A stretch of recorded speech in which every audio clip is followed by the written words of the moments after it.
Elijah's story is so good, we could have read just chapters and chapters and chapters of it and skipped the sermon. Maybe next time we will. We've been doing a series of sermons about biblical characters who mess up in some way or fall down on their face in some way, and God uses them anyway or because of that mess up. And so here we are with Elijah. Now, by most accounts, Elijah would be considered to have had a pretty successful career as one of God's prophets. His ministry, as Kathy said earlier, was in the northern kingdom of Israel after the kingdom divided. It was during the reign of King Ahab, who was one of the most successful kings, at least politically, not religiously, but politically. He accomplished quite a bit, including peace, but he was not a very faithful person. Nevertheless, when Elijah spoke, Ahab listened, or at least he heard. He didn't really pay attention to what Elijah said because he didn't want to do what Elijah said. He didn't like what he heard, but he did hear it. He definitely didn't want to hear that there would be a drought. You know, drought's not very good for an agrarian culture. He had married Jezebel so that he could have peace from the neighbors, from the Sidonians, so that he could have wealth brought into the country. He got those things, but there was a cost.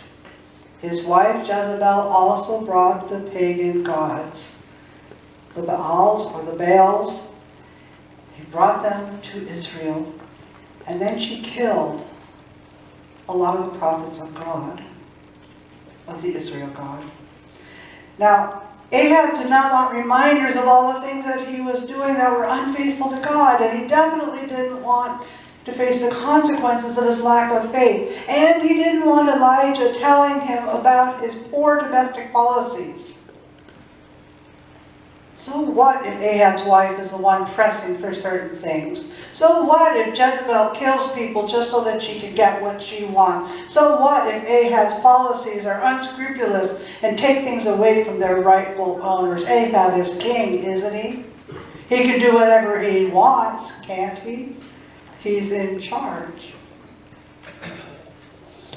Now you know a prophet is successful when they afflict the comfortable. It's one of the things that God asks prophets to do, is to afflict the comfortable. Elijah sure afflicts Ahab and Jezebel, makes them mad. You also know a prophet is successful when the prophet comforts the afflicted. Something else that God calls them to do. And Elijah comforts many. He comforts the widow at Zarephath and her son. He feeds them when the drought is there, and he later saves the son from death. He comforts the prophets who are left behind when so many of their peers have been killed. He comforts the faithful people of Israel when he reminds them of God's faithfulness, when he calls them to faithfulness in return. And he shows them that the one God of Israel is the only true and living God. Wouldn't you have loved to have been there? There's a bull on this altar, and there's a bull on that altar, and everything is set up. And the worshippers of the Baals, they're dancing around, they're doing what's called imitative magic. They're trying to show God, their God, this is what fire looks like. Can't you send some of this down on this offering? Show everybody that you're real. And Elijah just prays. Simply, briefly, sincerely.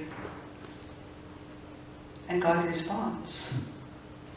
God responds in a powerful and completely convincing way. Rain down on that altar. All the people of Israel rejoiced, and they're so ecstatic.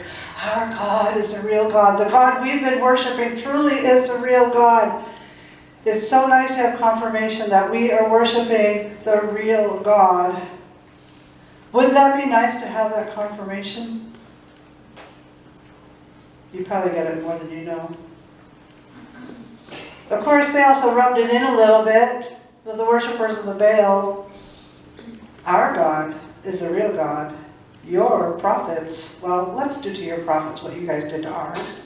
And so they killed all the prophets of the Baals. But Elijah still has a problem. He's not very happy. What is his problem? I'm better off dead, he tells God. I'm better off dead. Can you think what his problem might be?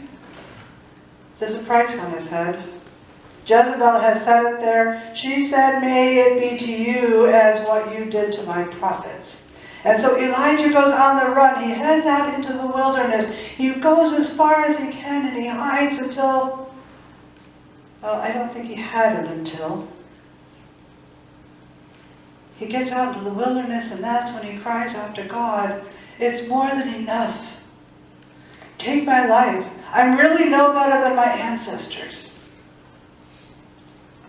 The bottom line is, God, I can't do this anymore. Can you identify with Elijah?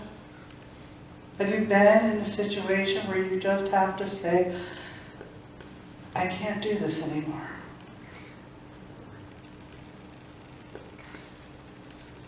But Elijah really isn't unsuccessful, is he? I mean, you saw what happened back on Mount Carmel with the fire from heaven. How could he think he is as bad as some of his unfaithful ancestors?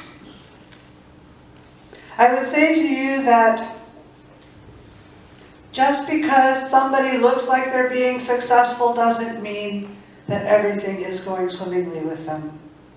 They might look good on the outside, but that doesn't mean they're not struggling somewhere else in their life.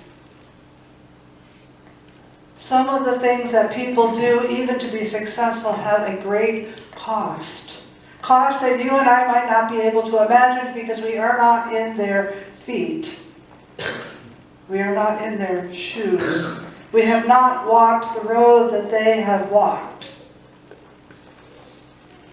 And so when someone is in a challenging and difficult situation, perhaps it's time we saw their struggle, even if it's just a hint, and we paid attention. Perhaps we could ask them to tell their story and really listen to it. Perhaps we could just stop talking to them and just be quiet with them. Perhaps we could see what kind of support they need. Or perhaps we could just be there for them. Sometimes people who are struggling don't want other people around. Perhaps you have felt this yourself, or you've known someone who behaved this way. God sent Elisha to help Elijah. Elijah just kept saying, go away, Elisha. You stay here, I'm going to go to a different town. You stay here, I'm going to go on down the road. And Elisha would not let go. Elisha persisted. God persisted. They were there for Elijah, even though Elijah felt like, oh, nobody gets it, nobody can help me, nobody knows what's going on. Sometimes when we're in difficult situations, we need other people just to be there. Not to tell us what to do, not to tell us what we're doing wrong. Just to be there. The way God was. The way Elisha was. God also knew something about Elijah. And God knows it about us too now and then. And that is, sometimes we need a break. Whatever else is going on in our lives, sometimes we need a break. We get worn out, we get exhausted, we get broken down. We need Sabbath. We need holy rest. Now Elijah runs into the wilderness to get away from the danger and to tell God that he wants to die. But what God really hears Elijah saying is, I need a timeout. And so that's what God gives to Elijah. Gives him a timeout, a big rest. If you've been the caregiver for somebody, you know what it's like to keep on going and going and going and helping other people and never getting a break. Elijah has fed and he's healed and he's led and he's challenged and he's encouraged. He fed the widow and the boy and he healed them, and he fed God's faithful ones hope, and he healed the son, and he healed the Israelites' relationship with God, and he challenged Ahab and he challenged Jezebel for the immoral, illegal things that they were doing, and he encouraged the Israelites to be faithful. Doing all these things had their great and wonderful rewards, yes, but they exhausted. Elijah paid a price. He was exhausted and he collapsed. Elijah finally said, "Enough, God, I can't do it anymore. More than enough. I just want to die. I just want to give up. Take my life, let's be done with it," he tells God. Throughout Elijah's story, one of the things we see is that Elijah prays a lot. He prays a lot, and he believes in the power of prayer. He prays to God about feeding the people. He prays to God about healing the people. He prays to God about bringing down fire on the altar. And when he runs out into the wilderness, he prays again to God about his own need. And in every case, God answers his prayer. And in most cases, God answered it the way Elijah wanted. This last one, God answered, but sometimes the answer is no. God will not take Elijah's life. God will grant Elijah time out, holy rest, so his body can rest, so his spirit can rest. God will give Elijah physical food and spiritual food, physical renewal and spiritual renewal. But God will not take Elijah's life. God asks again, "Why are you here, Elijah?" And each time God asks the question, in my head I can almost hear Elijah's response being successfully less anxious, less panicky, less frantic. God asked, God waited, God listened. And when God heard that Elijah was calmer, God gave him food. And God asked again. Throughout his whole ministry, Elijah knew God would be present, God would be providing, and God would be patient. So God sends Elijah, "Stand at the foot of the mountain, for the Lord is passing by."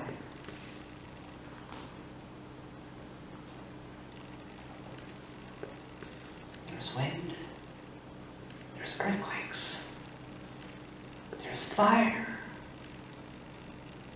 God wasn't in those things.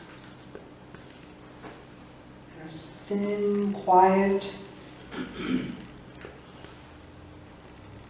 You know, the wind and the earthquake and the fire, those are classic pagan signs that they felt God was present with them. But when that thin quiet came, that's when Elijah said, "Yes, I feel God's presence with me." And he heard God say, "Why are you here, Elijah?" Elijah says, "I've been passionate for the Lord of the heavenly hosts." But he doesn't say, "I want to die anymore." He says, "I'm the only one left, and they want to take my life." And God hears in Elijah's prayer, God hears loneliness, and God hears trust. And God sends Elisha to Elijah to companion him and to be mentored by him and to inherit Elijah's ministry and Elijah's spirit. And eventually God does take Elijah's life, but doesn't take it away. He takes it up into heaven on a flaming chariot, on a whirlwind. And our scripture tells us that's where Elijah is today, that he never lost his life, that God never took his life, that he still lives in the heavens, in the gathering of the saints in heaven, watching over faithful saints who are still serving God here.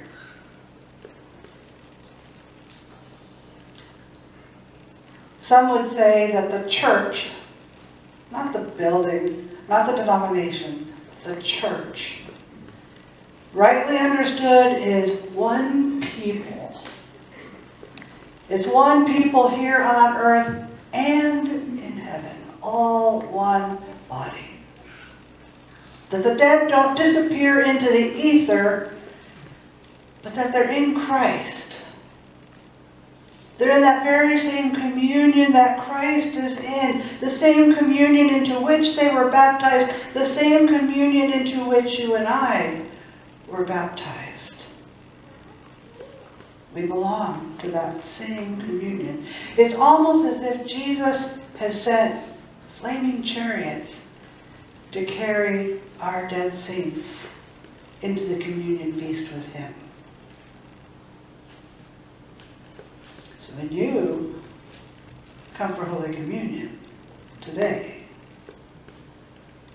come ready.